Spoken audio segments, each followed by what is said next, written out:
work and play. So this is what I've been able to come up with is that work is an action for a goal.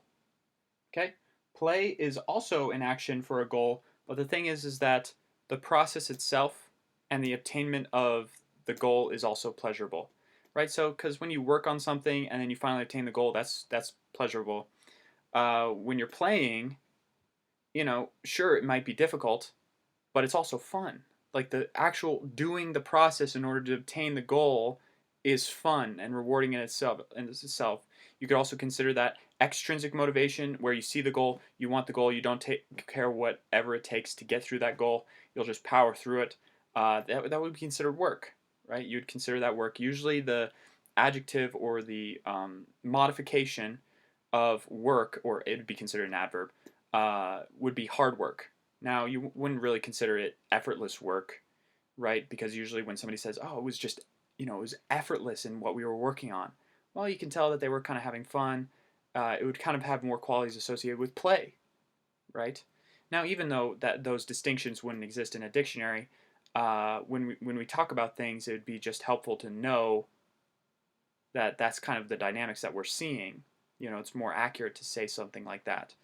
So, what if and so when you talk about geniuses, like in my genius video of attributes of qualities of genius, right? A lot of geniuses and a lot of billionaires, for that matter, consider themselves playing, right? I get to tap dance to work, as Warren Buffett says. You'd consider tap dancing fun. Well, depending on what what demographic or age group you're in, that might be fun. Okay, but yeah. So what if so how do we deal with work? Because there's some things that we don't want to do and some things that make us, work is attributed with frustration, tedious, hard, strain, frustration, boredom, not fun, no value besides the end result, right? Nobody just works for free. Okay, they play for free or they spend money to play. So the process is more oriented there. So let's talk about that. Well, how we can destroy the strain and frustration of work. First of all, we can take a nap. That's probably the most obvious. But if we can't take a nap, or we know that that's kind of like not what we should be doing, what we can do is just like in my fear video, how to destroy fear. We just pretend, like use our imagination, right? This is what the value of imagination is that we can just, because we communicate it with our subconscious or our systems differently than just speaking words, right? Because which one was there first? Well, the emotional and the primal kind of side of our brain was there first, so we speak to them differently. We use emotions, or we change emotions and associate them with different cause and effect relationships. So what we do is that we take out the emotion, we put it in our hand, and then maybe we use an emotion of anger or disgust and crush it, visualize crushing it, destroying it, stomping on it, burning it, kicking it over the hill. Um, but that's only when you know that, hey, I really got to pound this out and I really don't want to feel like crap. So this is what I'm going to do. I'm just going to take the thing out, look at it, crush it, destroy it, be a little pissed off, and then notice the feeling go away. We're not actually destroying the tiredness impulse because that's supposed to help you, right? Being tired, or not being tired, but having that sensory data tells you when to stop. Now, if something's really important to us, or that we don't want to feel that and we have to do it, it's not really useful. So we can just destroy not the impulse, but the association with the thing that we're doing. That's what we're doing. We're attacking the association, not the thing, because that's useful. The association, that's not. And we'll know how to do that because we can think through things because we have the logical processes to do that, and we'd be wise enough to know what's good and what's not. Okay, it's all about wisdom. So we just crush it, destroy it. That's how we deal with work. Then what we could do is that we could use a positive. We could replace that with a different emotion of, what do I really like about what I'm doing right now? Like when you're in the practice room, you're shedding something, and then something comes up where you have something really interesting, go for it. Something really comes up that's interesting, or there's something that you heard, or there's some video that you can really get a fantasy going. Fantasies are also good because there are studies out there that say that there was basketball players who shot hoops every day for 2 hours, and then people that visualized shooting hoops for 2 hours, and they had a 2 week track.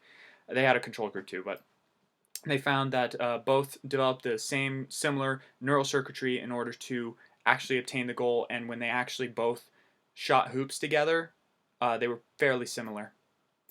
So So if you can fantasize about the result and the actual process or something within it that you really appreciate and love and admire, something that's beautiful, something that's awesome, something that you fantasize that, hey, if I play this lick in front of my friends or the people that I highly respect and admire, man, that's going to make me feel so good. I'm going to be so there. And then somebody's going to come up to me afterwards and they're going to say, wow, you changed your sound, bro.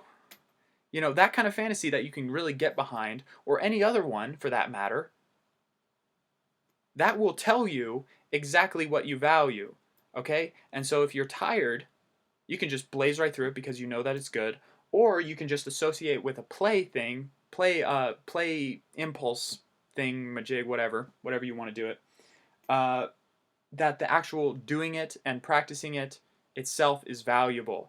And so it's a spectrum. It's not like they're opposites. It's not like they're totally detached from another, right? Because, you know, the same action happens in both scenarios.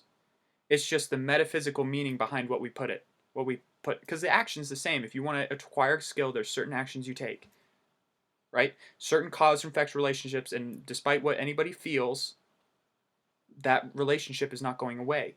So what we do is that we just change the metaphysical meaning behind the actions that we're doing, and then it goes from work, the effort, frustration, pain, and then we can move the spectrum from pain to suffering all the way to maybe some satisfaction in the actual doing it and then obtaining the goal. Because if you're having fun, you play video games. Like if you play video games or some other sport or whatever, that's really satisfying. First of all, um, you have a tendency, since it's not as much effort. Now, still there's difficulty, but that's to build up to the main boss fights where there's just a huge amount of excitement and energy once you finally beat it, right? And so you build that up, build that up, build that up, and then you chain the goal. Perfect. And then it feels great.